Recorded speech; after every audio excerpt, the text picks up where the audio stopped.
자, 지금 저희가 와 있는 곳 어디죠? 네, 여기는 부산 일광읍, 기장군 일광읍 네. 이천리라는 곳입니다. 네, 이천리가 일광 신도시랑 가깝나요? 네, 바로 영상에 담겨져 있는 모습, 바로 아파트가 보이시죠? 네.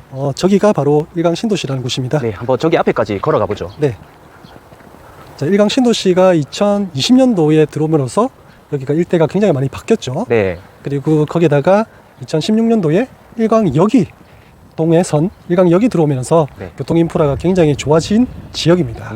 좀 신기한 것 같아요. 이거 다리를 기점으로 해서 맞은편은 신도시가 있고 네, 이쪽 지역은 아직까지 이렇게 빈 땅이 남아 있다는 게 그렇죠. 너무 신기한 것 같습니다. 네, 저런 신도시 대규모 택지 단지가 들어오기 전에는 네. 여기는 그냥 일광 삼성리, 흔히 말하는 일광 해수욕장, 이천리 항구마을, 이런 바닷가 마을 그런 느낌이었거든요. 네. 자, 그런데 저런 신도시가 들어오고 그 다음에 동해선 도시철도 일광역이 들어오면서 이 일대가 굉장히 많이 바뀌었습니다. 네.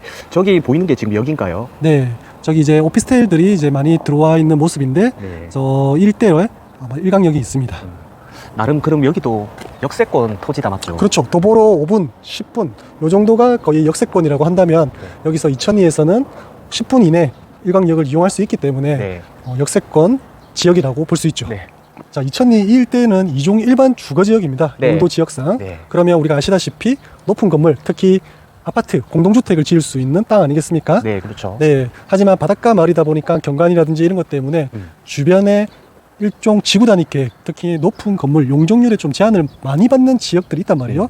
하지만 이천리 이 지역은 지구 단위 계획 구역을 적용을 안 받는 곳입니다. 아, 그렇구나. 네. 그러면 건물의 용적률을 다 쓸 수 있다. 그 말이죠. 부산시 도시 조례에 따라서 용적률을 어느 정도 다 쓸 수 있는 지역인데 네. 하지만 우리가 건물 모습을 보면 주변에 그러면 높은 건물들이 많이 안 들어와 있는 모습이죠. 네. 그만큼 아직까지는 수요가 그렇게 받쳐주지 않는 지역이지만은 향후의 미래 가치를 보면 일광 신도시도 들어와 있고 동해선 일광역도 들어와 있기 때문에 네. 향후에 배후 수요는 굉장히 있을 거라고 판단이 드는 거죠. 저는 개인적으로 이런 상가주택 같은 건물, 원룸 건물이라 해야 되나? 1층에 상가를 놓고 2, 3, 4층은 다가구 원룸을 넣어서 임대료를 받고 네. 이런 건물 되게 갖고 싶어요. 근데 흔히 말하는 우리 강 장군님 말씀하신 흔히 말하는 월세형 세팅이 가능한 그렇죠. 건물이다 네. 보시면 되겠죠. 이거는 평수가 한 어느 정도 될까요? 네, 요거는 토지 면적만 50평입니다. 토지 면적이 50평. 네. 와, 생각보다 토지 면적이 작은 것 같은데요. 그렇죠. 건물이 번듯하게 저렇게 들어와 있지만은 토지 전체 면적이 50평밖에 안 돼요. 50평. 와, 신기합니다. 네, 50평 토지에 이렇게 4층짜리 1층에는 상가가 들어와 있는 이종 근린생활시설 상가가 들어와 있고요. 그다음에 2층부터는 다가구, 네. 흔히 말하는 우리가 원룸, 투룸 뭐 이런 거 있죠. 이런 것들이 들어와서 전체적으로 건물의 월세를 따박따박 받을 수 있는 그런 구조의 건물입니다. 네.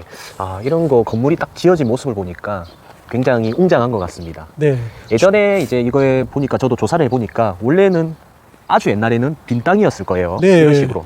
자, 영상에 보시는 것처럼 좌측에는 아직까지 빈 땅이죠.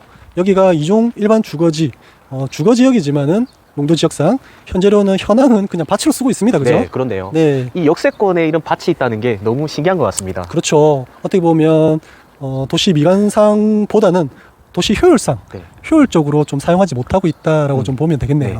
이게 지금 바로 옆에 있는 빈 땅인데 이 건물의 토지보다 한 4, 5평 정도 더 큰 땅이라 보시면 돼요. 네, 그래서 이 땅으로 봤을 때는 되게 작아 보이는데 자, 이런 식으로 그렇죠. 자, 이렇게 건물이 지어진 모습을 보면 굉장히 웅장해 보입니다. 네, 지금 보시는 건물도 좌측에 있는 네. 이런 빈 땅처럼 과거에는 빈 땅이었습니다. 네. 빈 땅이었다가 이제 주택이 하나 지어져 있더라고요. 옛날 모습을 보니까. 네. 그래서 이제 낮은 저층 중심의 주택으로 사용하다가 이용 가치가 이제 좀 더 올라오면서 이렇게 원룸으로 지어진 모습을 볼 수가 있습니다. 네. 자, 이천리는 아무래도 아파트 대거 밀집 단지가 들어오다 보니까 네. 거기에 대체제로 원룸, 투룸, 이런 다가구, 빌라 이런 것들이 많이 지어졌어요. 그렇죠. 과거에 비해서. 네. 그리고 그로 인해서 인근에 있는 해수욕장, 관광 수요도 조금 영향을 받아서 네. 이렇게 카페라든지 식당이라든지 이런 것들도 주거지에 군데군데 들어와 있는 모습이죠. 네, 이런 것도 사실 신도시 가보면 이런 한 칸짜리 월세를 좀 사업용 건물로 이용하려고 하면 250, 300 이렇게 들어가더라고요. 맞습니다. 도심지에는 월세가 너무 비싸기 때문에 아무래도 이렇게 청년, 특히 청년 사업가들 이런 분들이 구석구석 뭐 골목길 이런 식으로 많이 창업을 하고 있는 추세죠. 네. 자, 요 바깥쪽도 한번 가보시죠. 네. 네, 일단 근거리에 대규모 아파트 단지가 밀집되어 있기 때문에 네. 뭐 이런 분들이 상가 이용을 많이 하지 않겠습니까? 그렇죠. 네, 그리고 이왕이면 가까이 있는 도보권에 있는 해수욕장을 또 걸으면서 또 거기에 있는 맛집, 카페 이런 것들을 이용할 확률이 굉장히 높단 말이에요. 네. 네, 그래서 이 가까운 인근의 이천리에 상가 건물들, 카페, 식당 이런 것들이 계속적으로 들어오고 있는 중이죠. 그렇죠. 예, 점점 상권이 뻗어져 나올 것 같아요. 저기 맞은편에 보면 DR 종합건설이라고 해서 오피스텔이 이번에 또 지어지거든요. 네. 예, 여기 바로 건너편으로는 다 상업지역 땅이기 때문에 네. 오피스텔이 지어지면 사람들이 많이 몰려올 거고 또 그에 맞는 상권이 주변에 필요하기 때문에 나중에 이런 주택들은 용도 변경을 통해서 식당이라든지 상업용 건물로 바뀌지 않을까. 충분히 그렇게 가능성이 생각하게 있습니다. 됩니다. 네. 아, 이런 거 너무 좋네요. 코너 네. 자리. 특히나 부산에 있는 도심지, 뭐 광안리, 해운대뿐만 아니라 송정, 일관까지 네. 이런 단독주택들이 이런 관광 수요, 사람들이 많이 몰려오면서 그렇죠. 이렇게 근린생활 시설로 상가로 많이 바뀐 사례가 굉장히 많지 않습니까? 네. 자, 그래서 오늘 저희가 보여드린 사례는 50평 땅에도 저렇게 수익형 건물들이 들어올 수 있다. 네.